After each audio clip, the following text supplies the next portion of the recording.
जैसे कि मैंने बताया था मध्य प्रदेश के आयुष काउंसलिंग की आज जो मेरिट लिस्ट आनी थी वो आ चुकी है और इतना शॉकिंग है। जैसे मैंने पहले ही बता दिया था, बहुत से लोग मेरे से पूछ रहे थे कितने तक, नहीं और मैं बता रहा था कि 450 से ऊपर वाले बच्चे भी आएंगे और ये देखने को मिल रहा है। बाकी उस टाइम तो मुझे कई लोगों ने बोला था कि भैया इतना नहीं जाएगा क्योंकि बाकी सारे लोग एमबीबीएस में चले जाएंगे। तो वो चीज़ मैंने बोले थे, एमबीबीएस में बहुत से लोग ऐसे लोग नहीं जा पाते प्राइवेट मेडिकल कॉलेज में, जिनके पेरेंट्स शायद गवर्नमेंट कॉलेज में होते हैं या फिर सॉरी गवर्नमेंट जॉब में होते हैं, या फिर उनकी इस बेसिस पे ये स्कॉलरशिप नहीं ले पाते, तो उनको गवर्नमेंट कॉलेज अगर अलॉट हुआ तो जाते हैं, नहीं तो प्राइवेट एमबीबीएस कॉलेज वो नहीं करते हैं। तो ये उन बच्चों की ये लिस्ट है। जैसे 480 477 इतने नंबर इन लोग के हैं। और इसी के साथ साथ देखो, तीन चीज़ें तुम लोग को इंपॉर्टेंट बता दूं। जैसे कॉमन मेरिट लिस्ट बनी है, मैं पिछले 3 साल से यही बता रहा हूँ कि कॉमन मेरिट लिस्ट के बेसिस पे ही सीट अलॉटमेंट होगी। इसके बाद डोमिसाइल रैंक क्या है? ऐसे बहुत से बच्चे हैं जो कि एमपी के नहीं हैं, महाराष्ट्र के हैं, उत्तर प्रदेश के हैं, बिहार के हैं, राजस्थान के हैं, उस स्टेट के भी बच्चे इसमें पार्टिसिपेट किए हैं, रजिस्ट्रेशन किए हैं। ऑल इंडिया का तो काउंसलिंग जो चल रहा है उसकी अलग बात है, लेकिन स्टेट मेडिकल कॉलेज की काउंसलिंग में भी इन्होंने पार्टिसिपेट किया हुआ है। कैटेगरी रैंक क्या होती है? देखिए, category rank OBC, SC, ST, EWS, ये सारी चीज़ें इसी कैटेगरी रैंक के बेसिस पे ये होती है। अब वो अलग अलग होती है, जिनकी जो ईडब्ल्यूएस है तो ईडब्ल्यूएस के बेसिस पे कैटेगरी रैंक बनेगी, एससी है तो एससी के, एसटी है तो एसटी के, इस हिसाब से।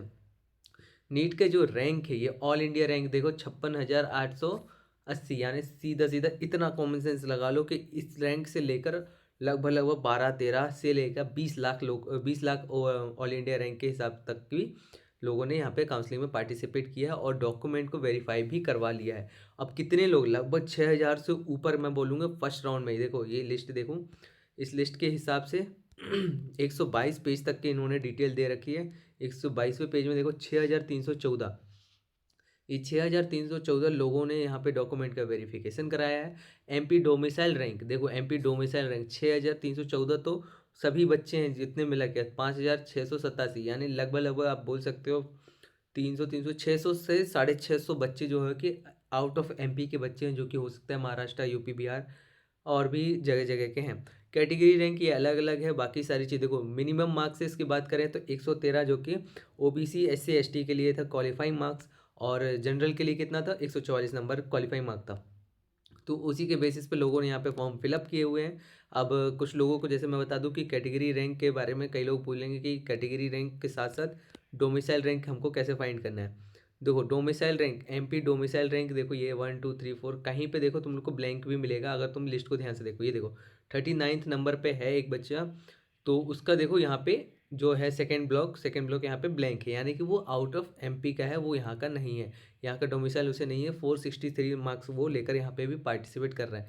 इस टाइप से यहाँ पे 200 300 400, यानी कि लगभग लगभग जिसके मार्क्स 250 प्लस हैं। अभी मैंने देखा कि ऑल इंडिया रैंक के बेसिस पे भी, ऑल इंडिया के काउंसलिंग में भी बहुत ऊपर कट ऑफ चली गई है। बहुत सारे कॉलेज जो थोड़े बहुत अच्छे हैं, मैं उन कॉलेजेस की बात नहीं कर रहा हूँ जिन कॉलेज के जो नए स्टेबलाइज हुए हैं या फिर उनमें थोड़ा बहुत भी ऊपर नीचे चीज़ें होती हैं, तो उन कॉलेज की मैं बात नहीं कर रहा हूँ, जो कि थोड़े नाम में अच्छे हैं, काम में अच्छे हैं, फैकल्टी वहाँ की अच्छी है, थोड़ा अच्छे रिस्पॉन्स करते हैं, एनसीआईएसएम से अच्छी तरह से वेल मेंटेन चल रहे हैं। तो उन कॉलेज की अगर बात करें तो 200 प्लस जिसके भी मार्क्स है, थोड़ा बहुत उसके लिए भी थोड़ा टेंशन की बात है। और 200 से बिलो जो लोग हैं तो उनके लिए थोड़ी ज़्यादा टेंशन की बात है।